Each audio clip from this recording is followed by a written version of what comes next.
UPSC में IR के काफी क्वेश्चंस आते हैं। जैसे कि एक क्वेश्चन यूपीएससी ने पूछा कि टू स्टेट सॉल्यूशन चर्चा में रहा, ये किससे संबंधित है।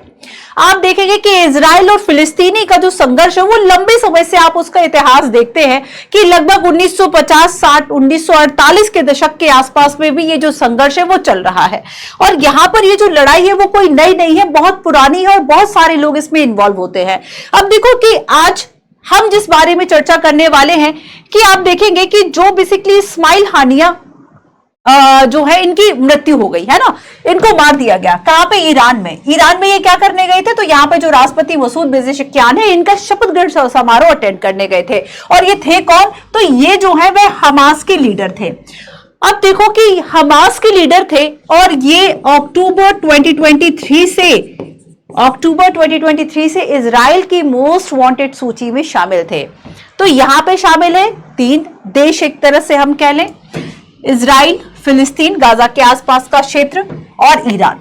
ईरान सपोर्ट करता है फिलिस्तीन को। फिलिस्तीन का जो प्रभाव है वो कहां पर है? फिलिस्तीन का जो क्षेत्र है, कहा जाता है कि यहां पे, पहले फिलिस्तीन को समझ लेते हैं, सुन्नी मुसलमान यहां रहते हैं। पूर्वी भूमध्य सागर का जो क्षेत्र है, लेबनान और मिस्र के बीच का हिस्सा, स्पेशली हम गाजा पट्टी के आसपास का क्षेत्र कहें, 1948 से लेकर 67 इस पे मिस्र का अधिकार होता है, लेकिन 67 में इजराइल ने अपना नियंत्रण जो है वह 6 दिवसीय एक युद्ध के बाद कर लिया।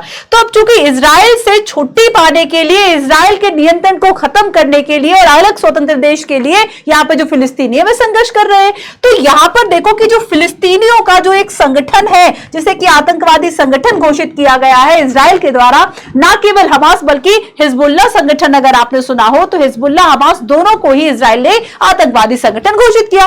तो हमास के जो लीडर थे और इन्होंने अक्टूबर 2023 में गाजा पट्टी से जुड़ा हुआ जो ये इजराइल का एरिया था, यहां पर अटैक किया, बहुत भयंकर अटैक किया था।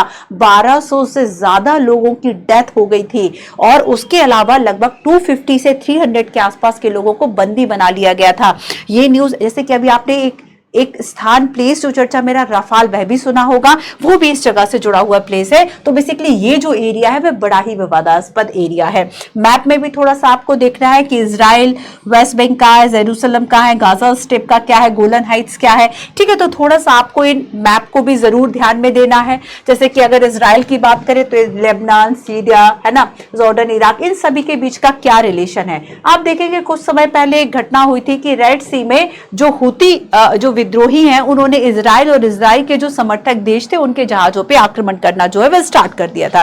अभी आप देखेंगे कि इजराइल के द्वारा लेटेस्ट इस बात को कहा गया है कि बेसिकली शांति समझौता और ये सारी जो बातें हैं, समर्पण, ये सब तरीके बेकार है, क्योंकि अभी जो किया गया है कि सीधे मार दो, वो ज्यादा बेस्ट तरीका है। तो यहां पर आप देखेंगे कि पिछले 10 माह से बेसिकली इजराइल और ये जो गाजा स्ट्रिप के आसपास का एरिया है और यहाँ पे जो हमास संगठन है, आतंकवादी संगठन, इनके बीच में बहुत लंबे समय से जो वॉर है बेसिकली वह चल रही है। देखेंगे कि बेसिकली ईरान जो है वह इनका समर्थन कर रहा है ना। अगर ईरान की बात करेंगे तो यहाँ पे सुन्नी मुसलमान है, इजराइल के धर्म की बात करेंगे तो यहाँ पे यहूदी है। इजराइल में से बड़ा ही एक स्ट्रॉन्ग है, अगर आप देखेंगे अपनी सुरक्षा को लेके। आयरन डोम भी बहुत चर्चा में रहा था, लेकिन इतने ज्यादा व्हाइट बॉम्ब, ये सारे जो बॉम्ब है वह गाजा पट्टी से छोड़े गए कि यहाँ की जो व्यवस्था है, यहाँ का जो एक इंफ्रा है, सारी चीजें तहस नहस हो गई। आप देखेंगे कि 10 महीने से लगातार जो युद्ध है वह चल ही रहा है यहाँ पर।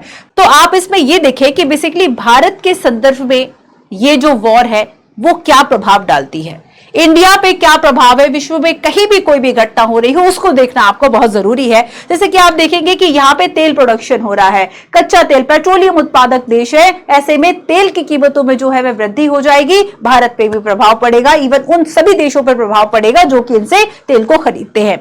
इसके अलावा यहाँ पे बहुत सारे ऐसे भारतीय प्रवासी हैं, आनंद फानंद जब युद्ध हुआ था, जब संघर्ष स्टार्ट हुआ तब इनको निकाला गया था। तो भारतीय प्रवासियों का भी एक मुद्दा है, रणनीतिक हित इससे काफी प्रभावी होंगे।